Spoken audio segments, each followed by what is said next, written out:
اور اس جھاڑ کی ہر ڈالی کو الگ نام دے دیا, اس ہر ڈالی کو الگ الگ کر دیا, لیکن یہ بھول گئے کہ یہ ڈالیاں, یہ پیڑ اور جو ہے روٹس ایک ہی پیڑ کی شخص ایک ہی پیڑ میں جڑتے ہیں, لیکن ان پیڑوں کو انہوں نے پیڑ پر رکھ کر ہی اس کو کاٹنے کا کام کیا. انہوں نے اس پیڑ کو کاٹ کر چھوٹی چھوٹی ڈالیوں اور چھوٹی چھوٹی جو ہے روٹس میں بنا دیا, ان کو کیسٹ میں بنا دیا, اور کیسٹ میں پھر یہ ڈالنا شروع کر دیا کہ یہ کیسٹ اس کیسٹ سے نیچے ہے, یہ کیسٹ اس کیسٹ سے اوپر ہے, اور وہ تفریقہ جو ہے کیسٹ کا سپیریارٹی کمپلیکس وہ آنے سے ڈیویژن ہو چکا ہے. سوال یہ ہے کہ کیسٹزم اور ذات پات یہ تو سمجھیے کہ صدیوں سے اس ملک میں چلا رہا ہے, لیکن ہم نے کہا کہ دستور نے جو سمجھیے کہ ضمانت دی تھی سب کو یکساں مواقع ملیں گے, اس کے بعد پھر جو مزید تقسیم ہوئی ہے کیا یہ سیاسی تقسیم سے قرار دیں گے جس طریقے سے آپ نے کہا؟ بالکل سیاسی مانا جائے گا, لیکن میں نے آپ کو اس کی صحیح وجہ بتا دیا نا.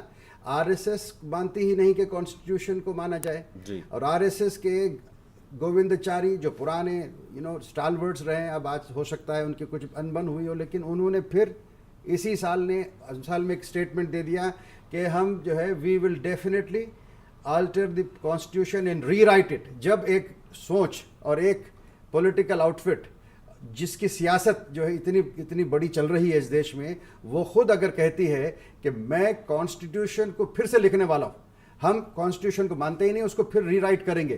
اور کب کہتے ہیں یہ پردھان منتری ہیں, یہ منسٹرز ہیں, چاہے وہ کسی بھی پولیٹیکل پارٹی کے رہے ہوں, چاہے کسی اسٹیٹ کے رہے ہوں, ان سب کا کیا ہوتا ہے, اوتھ ٹیکنگ کیا ہوتی ہے؟ اوتھ ٹیکنگ وہ ہوتی ہے کہ ہم کو سمویدھان پر شپث لیتے ہیں. وہ لوگ سمویدھان کو پروٹیکٹ کرنے والے بنتے ہیں, سمویدھان میں لکھی ہوئی ہر بات کو ماننے والے بنتے ہیں, اور یہ بھی کہتے ہیں کہ ہم اس کو مانتے بھی ہیں اور اس کے لیے کھڑے بھی رہیں گے, اس کو امپلیمنٹ بھی کریں گے. جو لوگ اس کے خلاف آواز اٹھائیں گے ہم اس کو بھی روکیں گے اور ہم اس کا ہاتھ پکڑ لیں گے. مجھے آج سوال کرنے کے لیے ضرورت یہ ہے کہ آج وہ شپث ان لوگوں نے جو لی تھی, ان شپثوں کا کیا ہوا؟ اگر یہ شپثوں سے ہٹ جاتے ہیں, کیا یہ اس اقتدار میں اس کرسیوں پہ بیٹھنے کے قابل ہیں یا نہیں؟ میں سمجھتا ہوں کہ کرسیوں کے ساتھ غداری کرتے ہیں. تو یہ سمویدھان کی اور جو ہے جنگ ہے سمویدھان کی اور اس ایڈیالوجی کی جو سمویدھان پر ایک خطرہ بن کر منڈراتی ہے. تو یہ تو پالیٹکس, اسی کا نام پالیٹکس ہے. یہ آپ جو پالیٹکس کی بات کر رہے ہیں, میں یقین سے کہتا ہوں پالیٹکس جو ہے politics is of divide, hate, fear. اور یہ کانسپریسی ہے. ہندوستان میں سیاست ایک کانسپریسی کی طرح چلتی ہے, ووٹ بینک کی سیاست, اور ان لوگوں کی سیاست جو ڈبوں میں بانٹ دیتے ہیں. میں نے کئی بار کہا مسلمانوں کو بانٹ دیتے ہیں, مسلمان ہوتے ہوئے مسلمانوں کو بانٹنے کی کوشش کی جاتی ہے, ہندوؤں کو کیسٹ کی بنیاد پہ بانٹ دیتے ہیں, اپر کیسٹ کی بنیاد پہ بانٹ دیتے ہیں. تو بانٹ کر انہوں نے دیش کو رکھا ہی نہیں, دیش کو تو بند کمروں میں, چھوٹے چھوٹے اندھیرے کمروں میں انہوں نے ڈھکیل دیا. اور ان کمروں میں چھوٹی سی لائٹ لگا کر ہر الیکشن پر ان کمروں کی ساری طاقت کو اپنے ڈبے میں کھینچنے کی سیاست کرتے ہیں. اور اس کے ہتھ کنڈے سارے سیاسی ہتھ کنڈے بھی ہوتے ہیں, اور وہ سیاسی ہتھ کنڈے اسی راستے سے جاتے ہیں جس راستے کی ہم بات کر رہے ہیں, وہ ہے کمیونلزم اینڈ کیسٹزم. اسی لیے میں کہتا ہوں کیسٹزم کمز فرام سپیریورٹی کمپلیکسز. جب میں دوسرے کو برابر کا نہیں سمجھوں گا تو میرے اندر نفرتیں جاگیں گی اور وہاں سے کانفلکٹ ہوتا ہے. اسی طریقے سے مذہب کو میں اپنے مذہب کے برابر, اپنا مذہب کو زیادہ اونچا سمجھوں گا اور دوسروں کو حقیر سمجھوں گا, تو وہاں سے ایک نفرتیں شروع ہوتی ہے اور کمیونلزم شروع ہوتا ہے. لیکن یہ تو ایک سائیکالوجیکل بات ہوئی, اب ہے پولیٹیکل بات. اس سائیکالوجیکل فیکٹ کو انہوں نے بہت اچھی طریقے سے اس کو ابھار کر اور توڑ مڑوڑ کر ایسے پیش کرنا شروع کر دیا. انڈیپینڈنٹ انڈیا میں کانسٹیٹیوشن ایک طرف رہ گیا, سیاست آگے نکل گئی اور کانسٹیٹیوشن کو پیچھے ان لوگوں نے چھوڑ دیا. عادل صاحب, ہم بہرحال اس بات سے متفق ضرور ہیں کہ جس طریقے سے ملک میں اس وقت حالات دیکھے جا رہے ہیں وہ یہی اشارہ دیتے ہیں کہ دستور کو پیچھے رکھ کر سیاست آگے بڑھ رہی ہے. لیکن کیا یہ ایک خطرہ یا سوالیہ نشان نہیں ہے کہ آنے والا وقت ملک کے لیے کس طریقے کی سمجھیے کہ نشاندہی کر رہا ہے اور کس طرف ملک بڑھ رہا ہے؟ ناظرین, گفتگو کا سلسلہ اس اہم موضوع پر جاری رہے گا. عادل محمد صاحب ہمارے ساتھ ہیں, لیکن وقت تو چلا ایک مختصر سے وقفے کا. لوٹتے ہیں بریک کے بعد.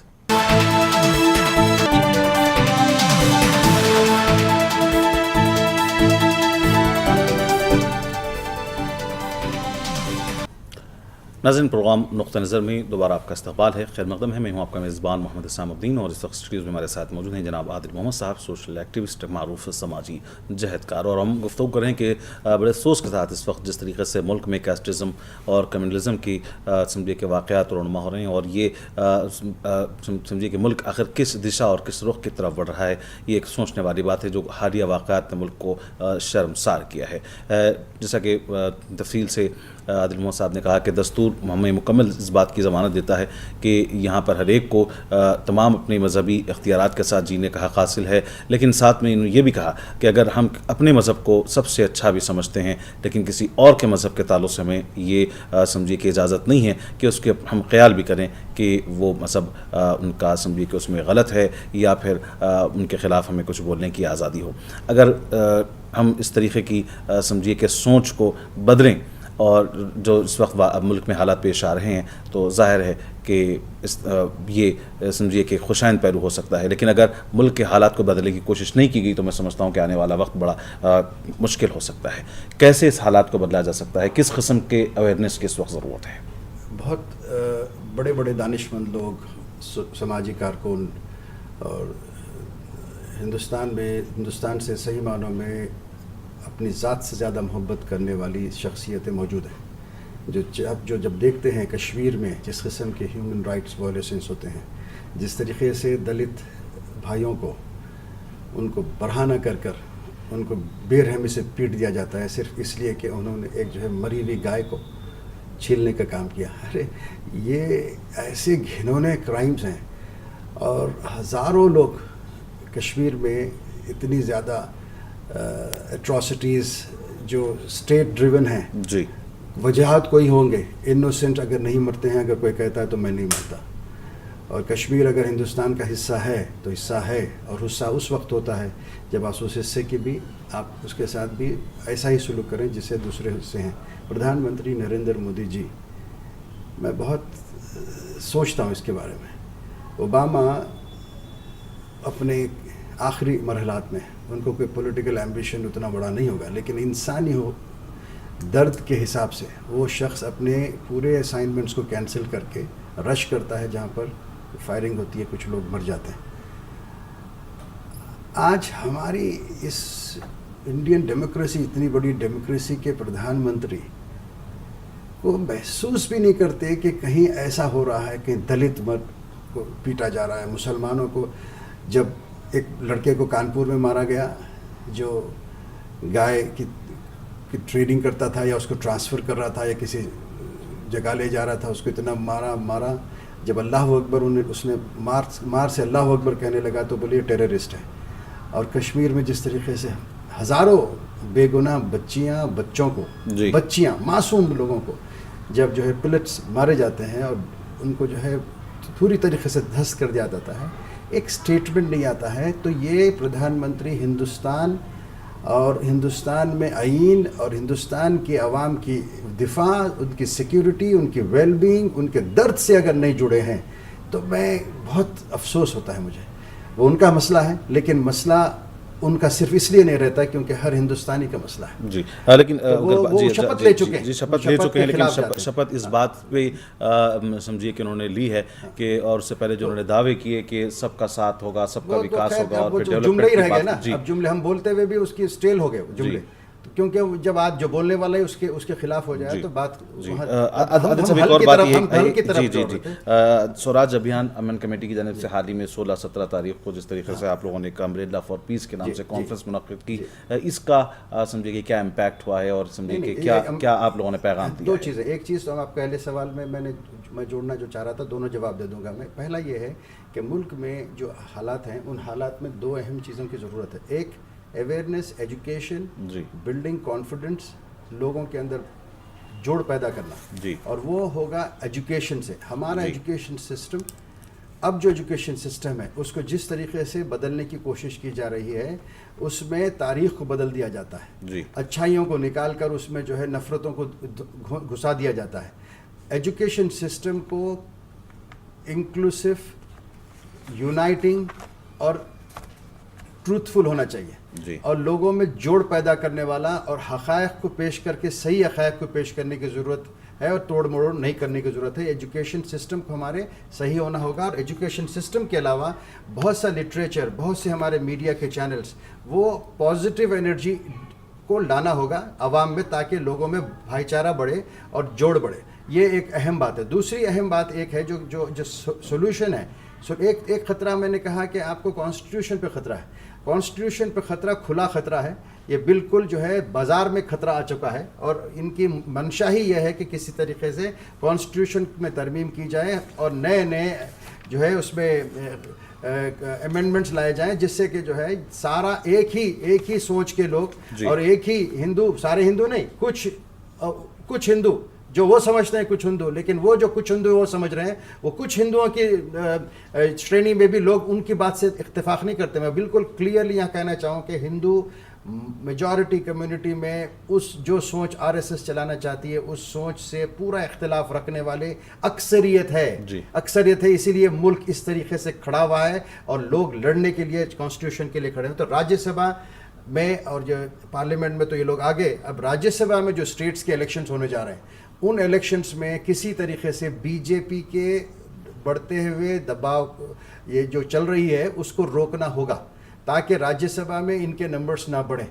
اگر راجیہ سبھا میں نمبرز بڑھیں گے تو وہ خطرہ, جو میں اس خطرے کی بات کر رہا ہوں کانسٹیٹیوشن کو ترمیم کی, وہ خطرہ بہت بڑا ہو جائے گا. اور یہ بہت ممکن ہے کہ یہ لوگ اپنی یہ جو فتنے والی سیاست ہے اور یہ کانسٹیٹیوشن پوری جس پہ انہوں نے شپث لی اسی سے غداری کی جو بات ہے, وہ اس کو کرنے میں چوکیں گے نہیں. یہ لوگ کام کریں گے تو یہ کام ہے. اسی بات کو مد نظر رکھتے ہوئے ہم بھی میں نے سوال کیا کہ سوراج ابھیان کمیٹی کی جانب سے جو کانفرنس, اس میں کیا پیغام آپ نے دیا؟ میں اس پہ آ رہا ہوں. تو ہم جو 16-17 کی ہماری امبریلا فار پیس کا ایک بہت بڑا ایونٹ ہوا وارانسی میں, نریندر مودی جی کی کانسٹیٹوینسی میں ہم نے اگار لگائی. وہ یہ کہا کہ نفرتوں کے لیے جگہ ہندوستان میں نہیں, جی, اور ہر طرح سے ہم کو ان کی جو سیاست ہے نا, politics of hate divide and fair, میں پہلے کہتا تھا politics of hate and divide, نفرت پیدا کرو اور جو ہے لوگوں کو بانٹ دو. یہ تو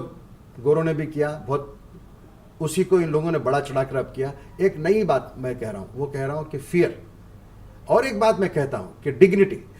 یہ اس حد تک پہنچ گئی ہے سیاست 2 سال میں کہ ڈر, خوف, فیئر پیدا کرتے ہیں, ڈیوائڈ, ہیٹ اینڈ فیئر, اس کے ساتھ ساتھ ڈگنیٹی پہ وار کرتے ہیں. جیسے ایک واقعہ آپ نے دیکھا ہوگا کہ 2 مسلمان لوگوں کو زبردستی جو ہے گائے کا جو ہے اس کی جو غلاظت ہوتی ہے اس کو کھانے پہ مجبور کیا. انسان کی ڈگنیٹی کے لیے کانسٹیٹیوشن بالکل ایک دم اسٹرانگلی کھڑا رہتا ہے. اور ساری دنیا میں اگر کسی چیز کی اہمیت, بیسک اہمیت ہے جس پہ کہیں کنٹروورسی نہیں ہے اور پوری طریقے سے سہمتی اور یونانیمسلی سہمتی, وہ ہے انسان کی ہستی, اس کی ڈگنیٹی, اس کی حفاظت کرو. انسان ہے, انسان اشرف المخلوقہ جیسے ہم کہتے ہیں. انسانوں کو شرمندہ کرنے کی جو بات ہے وہ بہت اس حد تک کہ لوگ جاتے ہیں. سوراج ابھیان کی جو لاسٹ ہماری 2 دن کے بہت ہی کامیاب میٹنگ ہوئی, جہاں پر دیش بھر سے ڈیلیگیشنز آئے, وہاں پر ہم نے ایک بہت بڑا وہ کیا کہ عزم کیا کہ ہم UP میں جو الیکشنز ہونے والے ہیں, ان الیکشنز میں ہم سوراج ابھیان کے والنٹیئرز کو وہاں پر ٹریننگ دیں گے, اور آنے والے 1 مہینے میں ہماری UP کی اکائی وہاں والنٹیئرز کو تیار کرے گی. امن کمیٹی UP اور امن کمیٹی نیشنل, ہندوستان کے نامچین ایکٹیوسٹ اور جو ہے سوشل آرگنائزیشنز, جن میں تیستا ستلوات بھی جڑی ہیں, شبنم ہاشمی جڑی ہیں, رام پنیانی جڑے ہیں, عرفان مصطفیٰ جڑے ہیں, اور ہماری ساری لیڈرشپ پرشانت بھوشن جی کی اگوائی میں, یوگیندر یادو, آنند کمار جی, ہم سب ساتھی دیش بھر سے لوگ, میں کہہ رہا ہوں ڈیلیگیشنز پہ اپنا پیسہ لگا کر وہاں آئے. ہم نے ایک عزم لیا کہ ہم ان جگہوں پر جا کر UP میں یہ کوشش ضرور کریں گے آنے والے 3 مہینے 6 مہینے میں کہ وہاں پر کسی قسم کا دنگا اگر ہوتا ہے تو اس کو روکیں گے, امن کے لیے کام کریں گے, اور لاسٹ 3 مہینوں میں ہم ایک امن یاترا نکالیں گے جس سے پیغام پہنچائیں گے. ہم سترک رہیں گے, میڈیا کے پاس جائیں گے, مانیٹر کریں گے.